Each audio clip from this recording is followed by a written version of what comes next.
तालमेल कर रहा था कि आखिर मैं दे क्या रहा हूँ। सर्टिफिकेट भी मिल रहा है, एक प्रतीक चिन्ह भी मिल रहा है, लेकिन वो 1 लाख का चेक बहुत बड़ा दिख रहा था।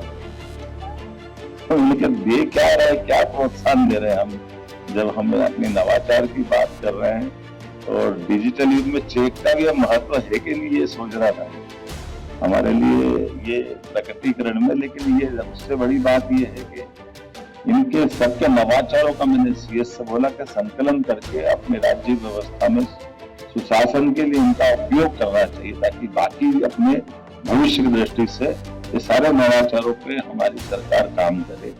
सिविल सेवा दिवस का आयोजन मुख्यमंत्री डॉक्टर मोहन यादव शामिल हुए। नवाचार करने वाले 16 अधिकारियों को प्रशस्ति पत्र और 1 लाख रुपए तक का चेक प्रदान किया। कार्यक्रम में मुख्य सचिव अनुराग जैन ने कहा, 21 अप्रैल सिविल सेवा दिवस के तौर पर मनाया जाता है। विजन को फील्ड में जाकर स्थापित करना है और देश को विकसित होना है तो राज्य को विकसित होना है, उसके लिए काम किया जा रहा है। अनुराग जैन ने कहा कि सीएम के विकसित एमपी के लिए कोई कसर नहीं छोड़ी जाएगी। सीएम डॉक्टर मोहन यादव ने कहा, चाणक्य ने चंद्रगुप्त को ढूंढा, प्रशासनिक दक्षता के आधार पर नंद साम्राज्य को हटाया और सरदार वल्लभ भाई पटेल ने बताया था कि आदमी का आचार विचार क्या होना चाहिए।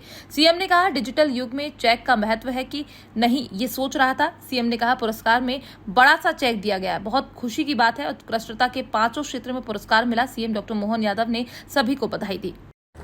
इन्हें अधोसंरचना श्रेणी अंतर्गत वर्क्स मैनेजमेंट सॉफ्टवेयर के कार्य संचालित करने संबंधी नवाचार हेतु मुख्यमंत्री उत्कृष्टता पुरस्कार प्रदान किया जा रहा है।